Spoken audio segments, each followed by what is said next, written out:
sang Beulah Land and a lot of the old favorite gospel songs. This morning,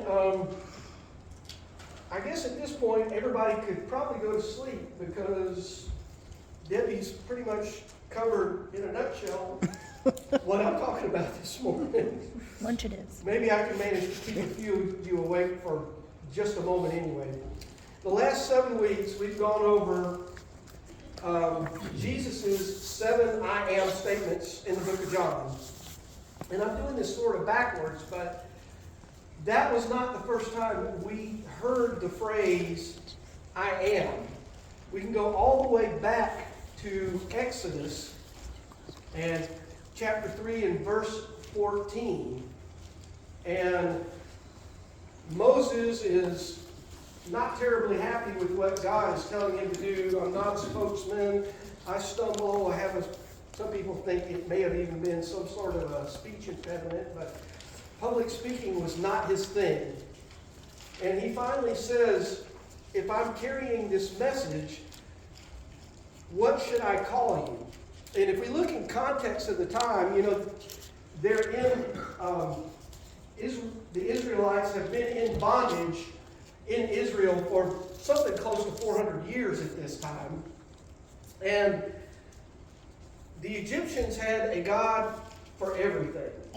Isis, and I can't remember all of them. But so when you say, God told me, Moses wanted a context. Who should I call you? What should I say? Who told me to bring this message? And in Exodus 3:14, you get the answer here.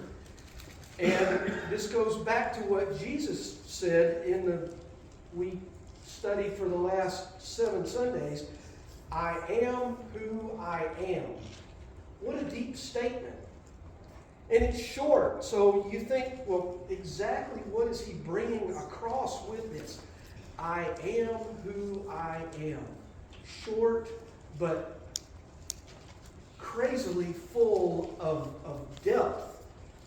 And with that context, Moses has something, and then God follows that up just a little bit more with, I am the God of your fathers. I am the familiar God that Israel has known.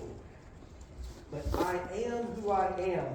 There's a lot that goes behind that when you get into deep studies. And most of the time in the current translations in the Bible, when God addresses himself, we use the word, we pronounce it Yahweh, but the Jewish people won't even attempt to pronounce it. They spell it, they don't insert the extra letters in there, and they regard it as so holy that it's not to be spoken at all. And the derivatives eventually, so normally what we see in our translations is Lord in all capitals. And that's God basically referencing himself. The Hebrew verb can be translated a bunch of different ways, but in general it means to be. It can have a range of nuances. The Hebrew language, you definitely have to take in context. And there are a lot of times when one word can mean several different things. And a very short version of really where this leads to, eventually, you can find in Hebrews, and we're going to go to a verse that's probably very familiar. It's 13 and verse 8. Hebrews 13:8. And it's, Jesus Christ is the same yesterday, today, and forever. You may have heard the phrase, God is the same yesterday, today, and tomorrow. It's common, at least in the Christian circles.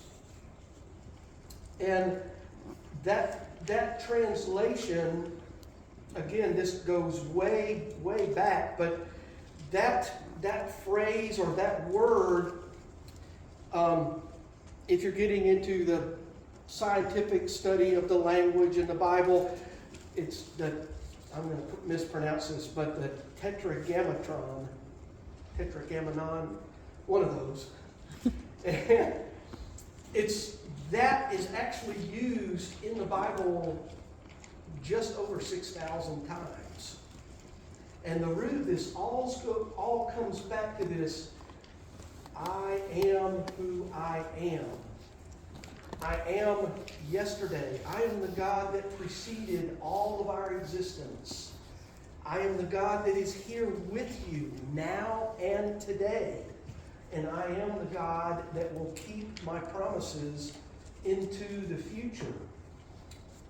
And Jesus actually, when he begins with his 7 I am statements, it created a huge stir, even amongst the Jews there.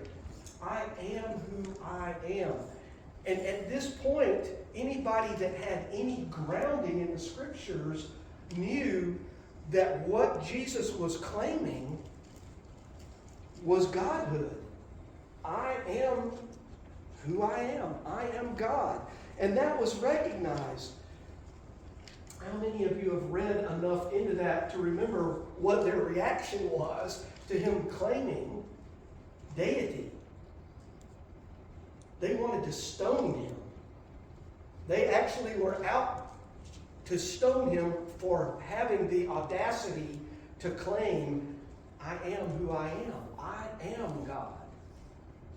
A huge stir. Some of the friends he might have made at that point, he lost at that moment because of the weight and the gravity that carried in the context of the culture then.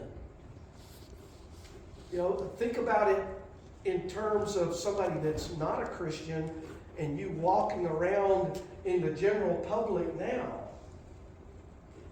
I am the supreme deity. I am God. Well, at the least, I would bet you get laughed at. My daughter over here is adding. They've lost it a little bit. And the people then were thinking that, but it was also an insult to have made that claim. I am God. I'm more special than you are by far. Now we are precious in God's sight. Don't take that the wrong way. But here is this claim, and Jesus is saying, I am who I am. And it goes all the way back to the beginning, into Exodus. And they regarded that as something awful. But to Moses, that meant, I am the God of right now. I'm going to be with you as you carry out the divine task that I have assigned to you. A lot of times we tend to, what can I do in my own skill set? And we don't lean on God. If God calls on you, He's going to enable you. Whatever skill you don't have, He is going to bless you with to be able to handle that particular assignment. And back then, a person's name was really, it summed up the character. It meant something. Later, we think of medieval times and somebody had a name where you could tell, well, this guy is a guy that makes shoes, or, maybe his last name was Smithy, and you could figure out what that meant. Or maybe the last name was a derivative of cobbler, or you could tell. Well, back then, even more so. If you had somebody's name, you had an indicator of who and what they were, and you actually had some power behind that name. And sometimes that name would cost you somewhere along the line, because maybe it wasn't as favorable as you really wished it was. Somebody had given you a name that let other people know that you weren't an honest dealer or skilled. But he let Moses know then, I am with you. I'm going to have your back. He also said, tell the Israelites that I am the God of Abraham and of Isaac and of Jacob. And all three of those are significant figures in the Israelites' history. They were familiar with those names and who and what these people were. Jacob at the beginning actually had one of those names that really wasn't what you would want. Nobody was reaching for the name of Jacob. And if you look at his life, to begin with, it was characterized by a lot of deceit and dishonesty. But when he meets God, things change. And his name that started out meaning he supplants, all of a sudden means Prince of God. So he is the God of the past. There's history there. And lastly, he's the God of the future. He is the God of changed lives. No matter what, he will be God. You know, sometimes I think even as Christians, we downplay the reverence we should have for God. We believe in God. He created everything. That's that. But if you dwell on it for any length of time, you involve your prayer in it. This is the creator of the universe, of anything and everything, past, present, future. Nothing that exists right now exists at all except by the grace of God to allow it. It's hard to grasp. It's incredibly hard to grasp. Our finite minds really, before it's all said and done with, can't grasp it completely. I like digging. I enjoy reading for the sake of reading. I like looking at subtle nuances, theological differences. Tom and I have had enough of a discussion to where I know he has done digging like I have, but we're not going to understand it all, despite what I would like to do. Sometimes that makes it hard for somebody with a very strong, adept, logical mind to get a hold of even the fact that this is beyond my ability to grasp. I'm a smart guy. How come I can't get it all? This is the creator of the universe. Everything exists because of his will. You know, a very common question, especially for young people, would be, well, all right, who created God? Well, sooner or later, when you go back, somebody created it all. And if you look at the world around us, even as a non-believing scientist, I will tell you, if you're looking at evidence, there's no way that this world that we live in fell into place. And some modern day scientists have actually gotten to the point to where they say, you know, the odds of all of this being able to take place on its own are so far into the astronomical that it didn't happen that way. And so, what's the phrase they use in school now? Intelligent design. Intelligent design. That's become a buzzword among scientists now. They hate to say, well, Christ is the way, but they will say there is intelligent design involved. they're at least acknowledging that there is some sort of a creator. And I've mentioned before that there's different paths. People believe in different gods, and a lot of people now, one of the worst things you can do is look at somebody and say, you're wrong. It doesn't matter what it is. Well, we know, and our Bible tells us, no man comes to the Father except through me. So you can't believe and be a Christian and a Jew and a Buddhist and a Confucianist and whatever other is out there.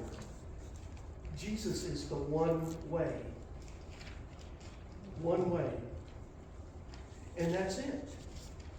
I am who I am.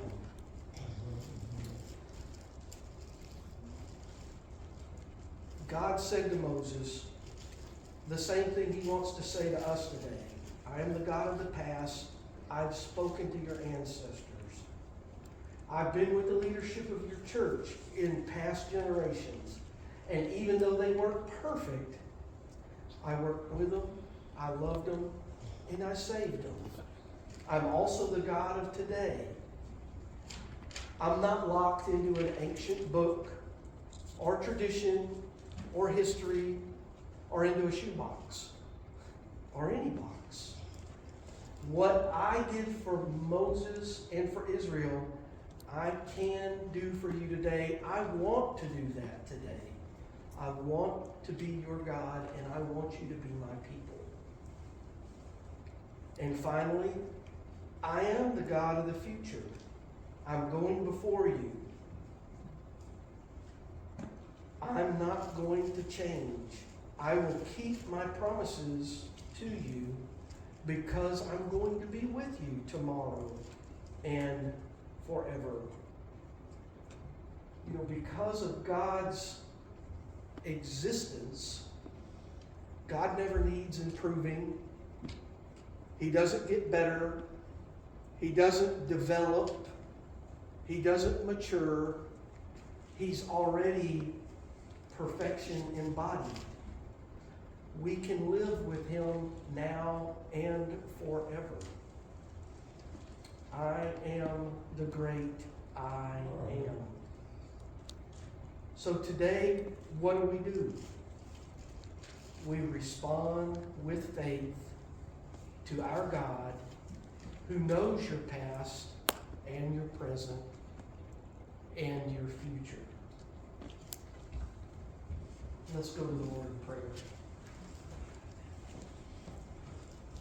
Jesus, thank you for the sacrifice you made, Lord, for being the I am and for claiming the I am. Lord, thank you for your word that helps us, guides us as we strive to follow your example and your direction, Lord. Help us to give our hearts to following you. In your name we pray. Amen.